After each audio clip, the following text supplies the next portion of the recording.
it all here. Wow. That's what's cool about this hike, you know, you get to see the Plana Valley. Do you guys ever get complacent about this stuff? You know, we wake up in the morning and we look outside and we say, just another shitty day in paradise. Yeah. Dan is going to leave the group at this point. We reached the top in about an hour and 50 minutes, took a short break, came up to look at the view from the clearing, and Danny's going to take this trail down. You notice the yellow and red markers. This is the Kumaipo Trail. It's an ancient Hawaiian trail that crosses over from Waianae to Makaha. Okay, we're walking on the crest of Kamaleunu Ridge. Most of the vegetation up here is native. But we're kind of in a hurry, so I'm not going to stop to try and video individual things. Just trying to walk slow for a while. You what? Oh. Okay, this is one of the native lobelias. Don't ask me which one. And I think it's all done flowering. But I don't even see any old flower. But it's a beautiful little tree.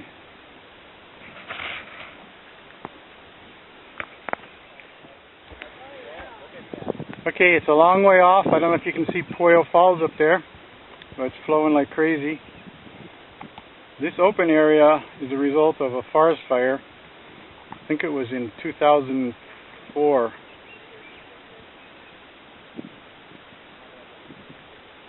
Unfortunately, the fire department treated it as just another brush fire, not realizing where it was or the fact that there were many endangered species up here which got fried. Since the fire, a lot of Hawaiian koa, that's what you see right here, has come back. A lot of Hawaiian koa, but also a lot of scrubby grasses. This is, we call this molasses grass. It's kind of sticky. I've heard there's some native grass up here too, but I don't know. We left the crest of Kamaleunu Ridge and we're heading down to Banana Falls on a trail that is barely a trail. Very slick and muddy today. Fortunately, there are a lot of guava trees here to hold on to.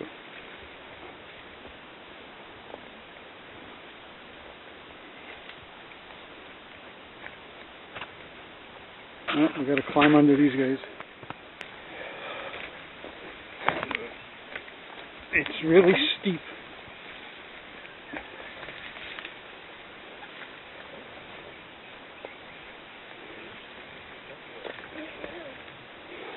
As I said, it's a good thing there's all this guava here to hold on to.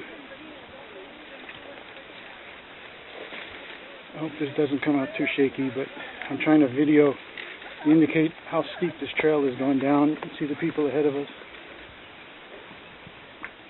Well, we dropped 200 feet into a small little gully. Now we have to go up the other side. If we can manage to get down without slipping and jarring the camera too much. Okay, 2 hours and 50 minutes, and we've reached the dry Banana Falls. And down here is the dry Banana Falls.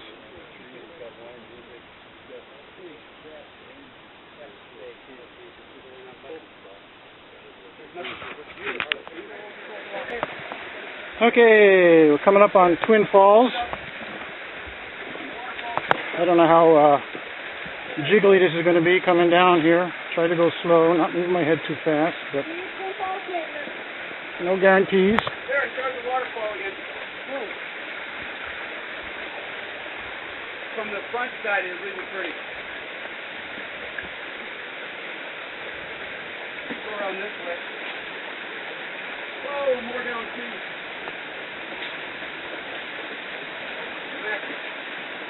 Get the shoving ready to cut the wood.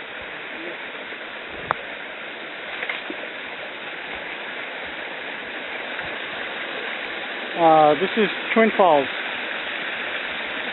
You can take this one as being Twin Falls because it splits in two, or the fact that there's a lower fall right over there, and when you're from the bottom, you see that lower one, and you can see one of these upper ones, and it's Twin Falls. So, any way you want it, we're at Twin Falls. Nice cold water. Okay, this is the biggest mango tree we know of in the valley, and perhaps on the Waianae coast. 21 feet in circumference. It does. It's deep. It's kind of high, but generally, the more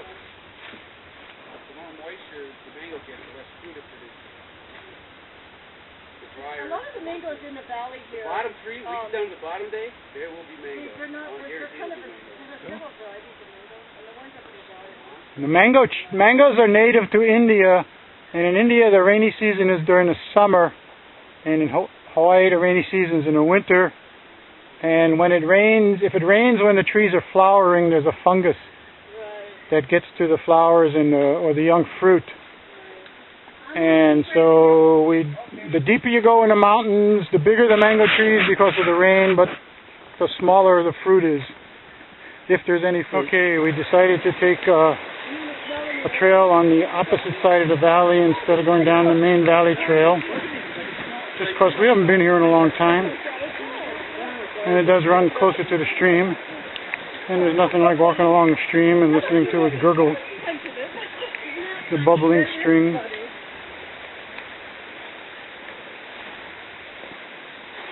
This is well, Gene opened this trail up, but I think it's an old trail. I have something in the back of my mind, been told by hunters 30 years ago about a trail on this side of the valley called the Harbottle Trail. And Harbottle was somebody involved with the old plantation. That was his last name.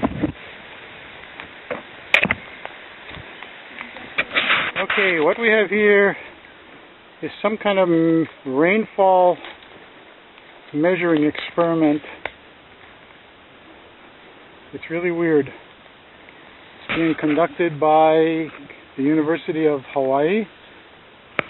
Conducted in cooperation with Makaha Valley Watershed Study. Hawaii, Honolulu Board of Water Supply. What they've done, in some places they've wrapped some kind of stuff around the tree and then filled it with something so that the water would not flow down the tree trunk anymore, but instead would flow into this pipe,